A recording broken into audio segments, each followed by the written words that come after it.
Assalamualaikum warahmatullahi wabarakatuh. Bismillah, alhamdulillah, wassalatu wassalamu ala rasulillah Sayyidina Muhammad ibn Abdullah, la hawla wa la quwata illa billah, amma ba'du. Saudara sekalian, para penyimak kitab Syarah Al-Hikam Asy-Syarqawi dari Matan Al-Hikam tulisan Ibnu Athaillah Sakandari yang saya hormati dimanapun saudara berada. Alhamdulillah pada kesempatan kali ini kita bisa melanjutkan hikmah yang ke-12, dan untuk merefresh ingatan kita bersama, saya sedikit menyinggung hikmah ke-10 dan juga ke-11, lalu kemudian kita akan kaji bersama hikmah yang ke-12. Di hikmah ke-10, Ibnu Athaillah memberikan informasi kepada kita bahwa amal perbuatan sejatinya hanyalah jasad, sesuatu yang tanpa makna.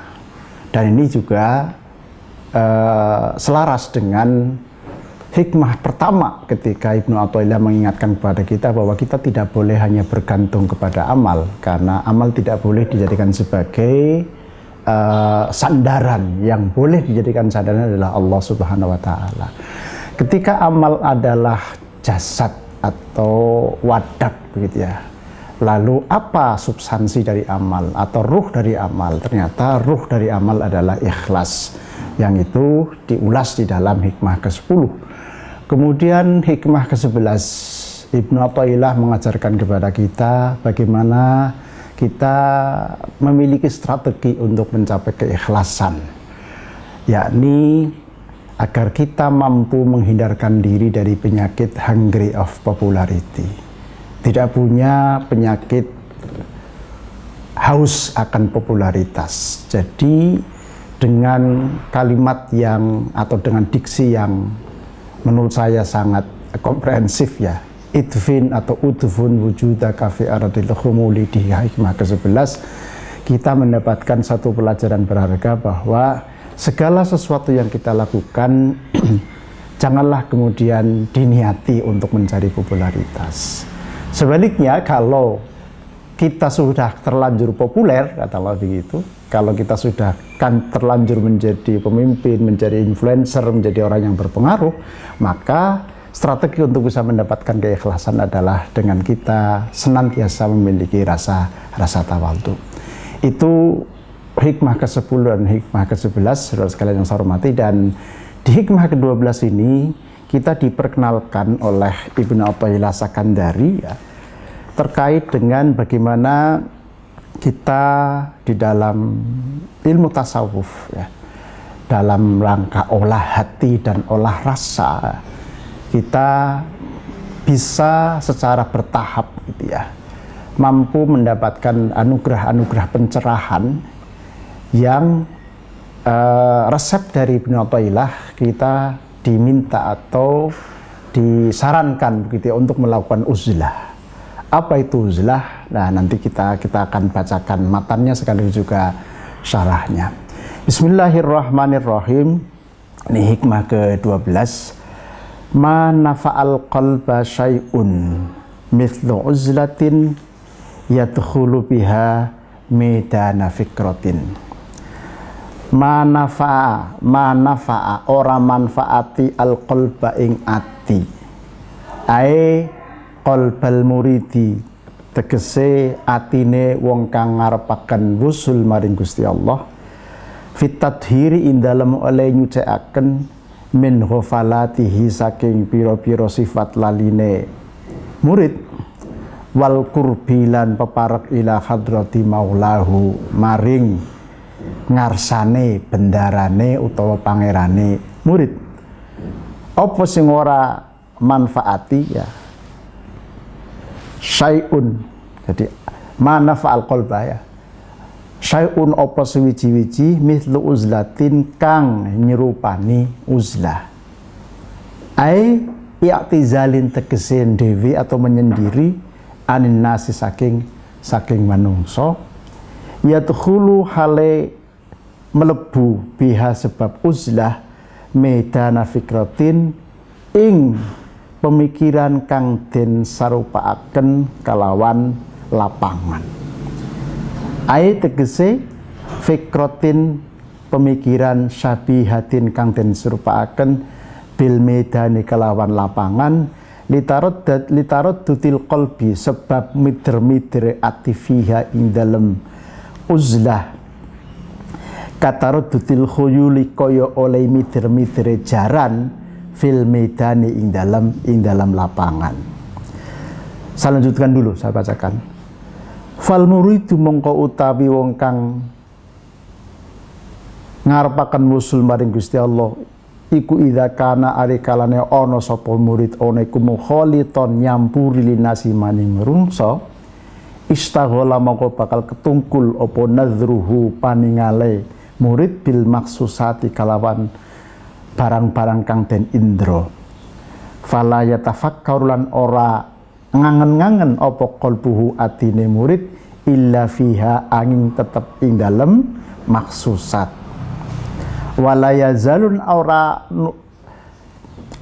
zalulan terus menerus ya iku nadhiron ningali ya, li alamil syahadati maring alam kang katon. Saudara sekalian yang saya hormati, agak sedikit panjang memang penjelasan dari Asy-Syarqawi di dalam hikmah yang ke-12 ini ya. Jadi beliau mengatakan bahwa tidak ada sesuatu yang memberikan manfaat kepada hati seorang murid ya, seorang yang hendak wusul kepada Allah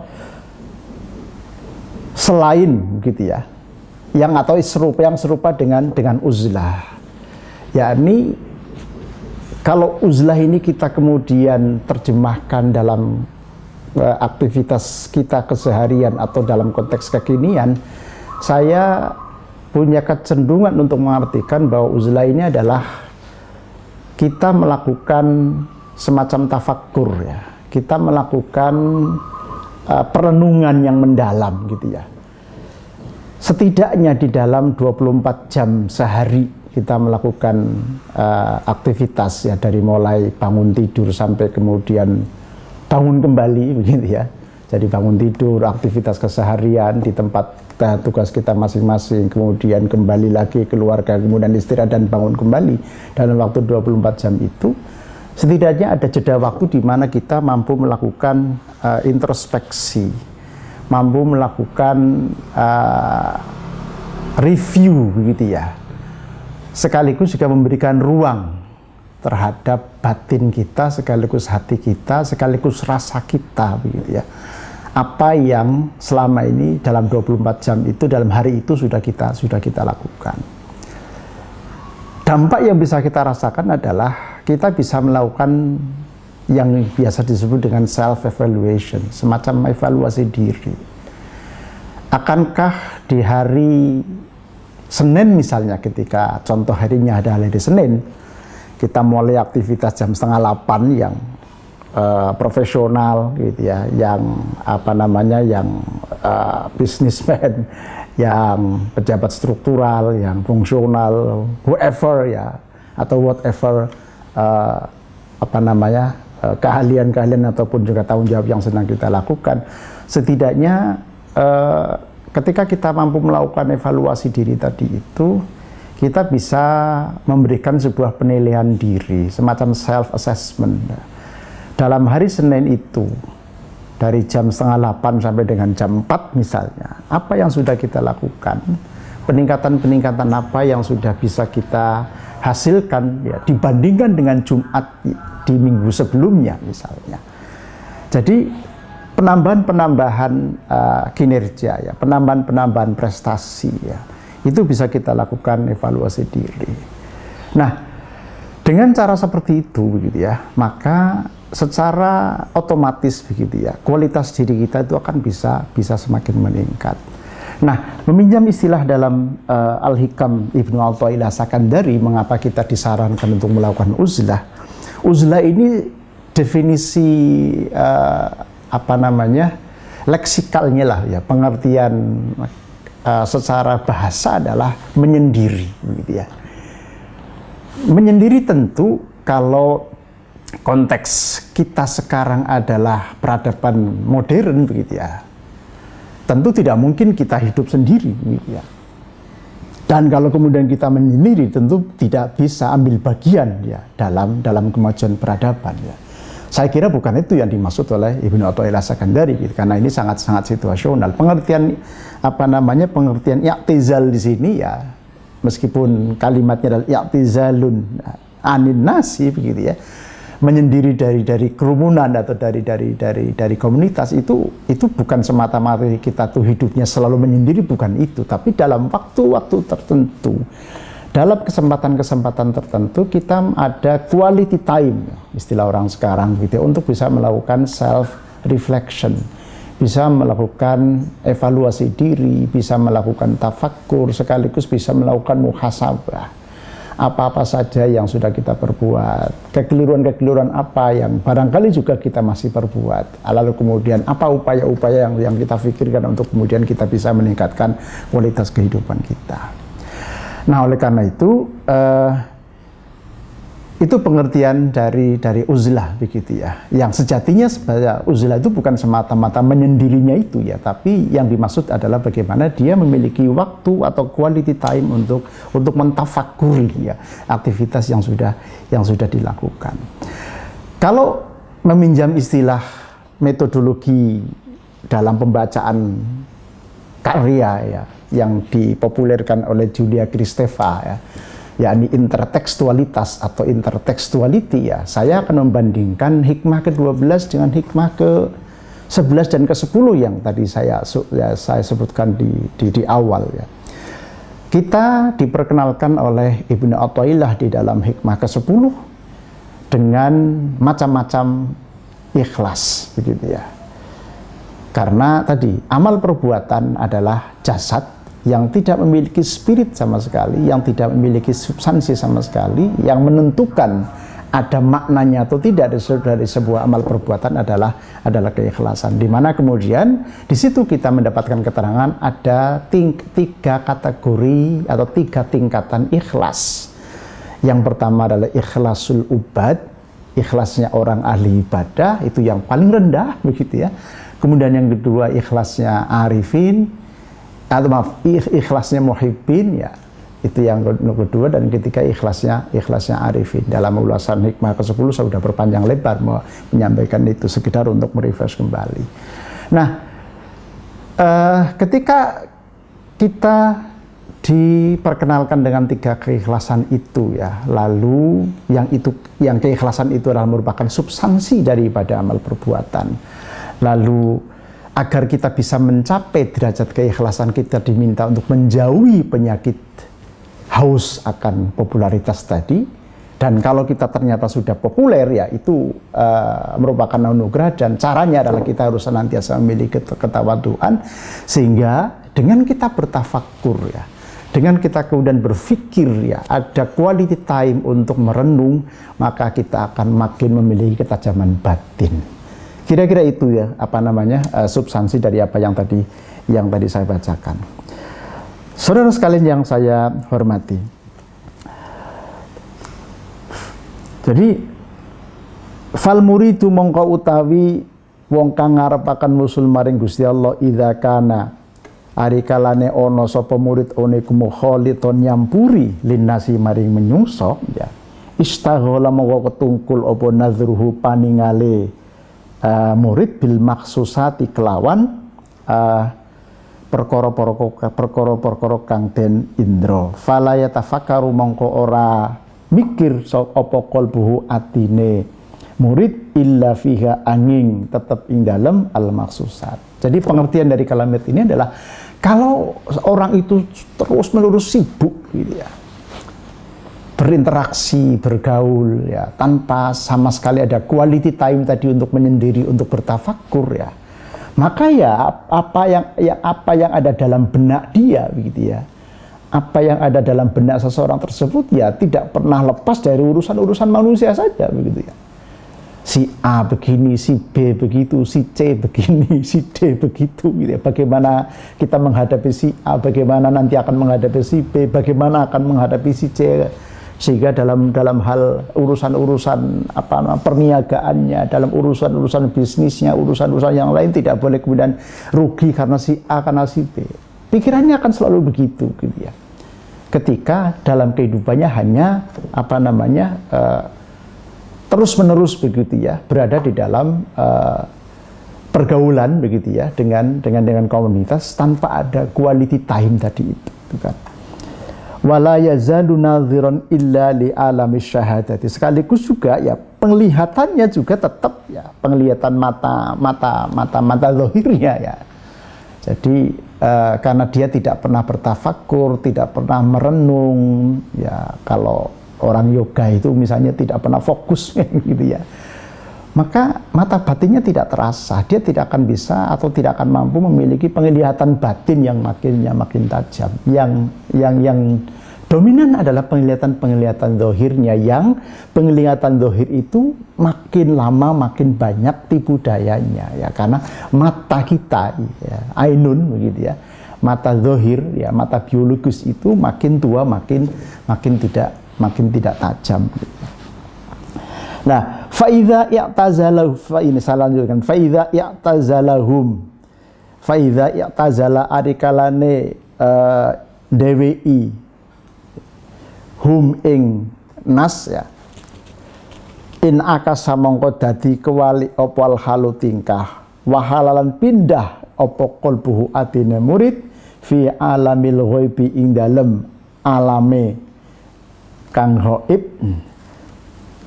Jadi ketika orang ini memiliki waktu ya, atau quality time untuk merenung, untuk tafakur, bahkan melatih diri ya, dengan berbagai macam teknik lah kira-kira begitu ya, maka lambat laun ya pikirannya akan jernih. Dalam filosofi Jawa itu ada istilah bening, hening, sama wening ya. Bening itu ya pikiran ini fokus. Ya, kita berdiam diri, ambil nafas pelan-pelan gitu ya, sambil memejamkan mata, kemudian mengosongkan diri. Tidak ada gangguan apapun yang menghampiri kita. Pekerjaan, urusan duniawi, urusan itu kita tinggalkan. Bening. Lalu karena sudah bening, maka hati kita menjadi bening ya. Artinya menjadi sangat karena sudah kosong tadi itu, bening, lalu bisa menjadi wening ya. Wening itu artinya betul-betul kita sangat fokus ya, apalagi kemudian tujuan kita adalah mendekatkan diri kepada Allah. Jadi konsepsi dalam tasawuf tadi gitu ya, sebenarnya hasanahnya begitu kaya begitu ya. Termasuk kalau kita mengambil teorisasi dari ajaran tasawuf ya, ada taholli, ada tahalli, dan kemudian ada tajalli begitu ya. Ternyata di dalam peradaban di Nusantara tadi ada bening, hening, sama wening tadi. Waqad jaa fil khabari, dan teman-teman ono fil khabari dalam sebuah hadis, tafakkuru sa'atin khairun min ibadati sab'ina sanatin. Tafakkaru sa'atin utawi berfikir satu saat atau ya 1 jam ya, iku khairun lebih bagus min ibadati sab'ina sanatin ya, tinimbang ibadah 70 tahun. Ini sebuah ilustrasi yang sangat ekstrim tentunya, tetapi poinnya adalah dari hadis ini ya, betapa tafakkur itu sangat berharga, betapa tafakkur itu sangat mulia. Dan Ibnu Athaillah Sakandari ini di sini melakukan penyamaan kira-kira begitu ya, nilai dari uzlah dengan tafakkur. Bahkan kemudian begitu ya, di dalam penjelasan berikutnya oleh Asy-Syarqawi begitu ya, ada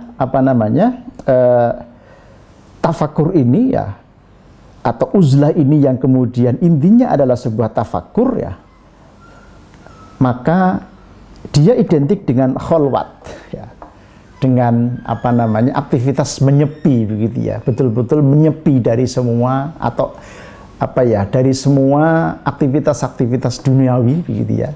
Ada quality time tadi itu saya hubungkan dengan keterangan saya yang pertama, dan ini menjadi salah satu dari rukun tarekat ya. Rukun tarekat itu ada 4 begitu ya, yakni diam, kemudian lapar dan melekan. Yaitu kalau dalam ajaran tasawuf. Saudara sekalian yang saya hormati. Saya lanjutkan dulu. Tadi legitimasi dari tafakkur ya. Demikian juga dari sebuah hadis. Kemudian ada juga legitimasi dari dari kalangan generasi setelah sahabat ya, sahabat dan generasi setelah sahabat. Wakilah lan den ngendikaken Umi Darda maring Umi Darda, maka na afdalu a'mali Abi Darda ma utawi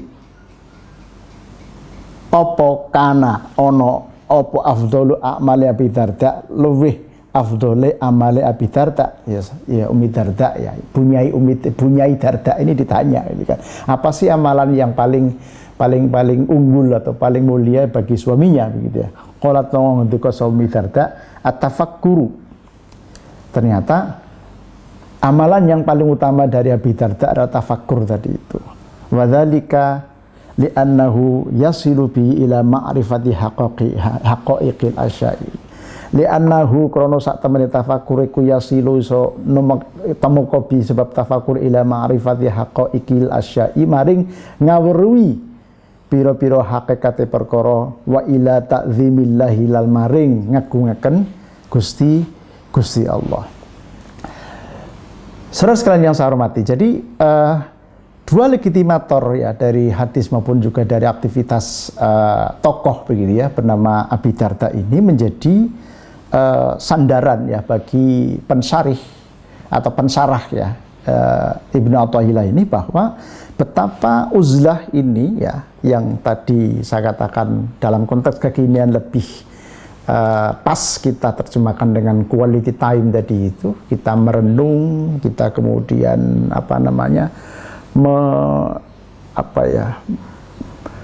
menggunakan ya gitu ya waktu semaksimal mungkin untuk melakukan muhasabah ya, untuk merenung tadi, sekaligus juga mengheningkan ya diri kita begitu ya, jeda ya untuk tidak banyak berurusan dengan urusan-urusan duniawi, agar kemudian kejernihan batin, kejernihan rasa, sekaligus juga olah rasa kita bisa makin lama bisa makin terasa. Mudah-mudahan keterangan dari hikmah ke-12 ini bisa kita pahami bersama, dan kita setelah mendapatkan informasi dari hikmah ke-10 di mana kita diperkenalkan dengan tingkatan-tingkatan ikhlas, kemudian di hikmah ke-11 kita diberitahu ya bagaimana strategi mendapatkan keikhlasan, lalu kemudian di hikmah ke-12 kita diperkenalkan satu cara kita bisa mempertajam mata batin kita, yaitu dengan melakukan uzlah ya. Uzlah ini pengertiannya bukan kemudian kita menjauhi ya kehidupan rame begitu ya, karena ya dalam konteks kekinian ya, kalau kita mengartikan tasawuf adalah laterlek begitu ya, uzlah adalah menyendiri, maka tentu kita tidak akan pernah ambil bagian di dalam peradaban. Uzlah di sini lebih bisa kita kontekstualisasikan dalam rangka kita bertafakkur, kita menggunakan quality time begitu ya. Tentu sebisa kita ya, syukur bisa tiap hari ya, dalam waktu kita, di sela-sela kesibukan kita, di sela-sela kita bisa memanage waktu kita untuk kemudian lambat laun kita bisa mempertebal sekaligus memperkokoh pengalaman batin kita masing-masing. Mudah-mudahan ada manfaatnya, kurang lebihnya mohon maaf. Assalamualaikum warahmatullahi wabarakatuh.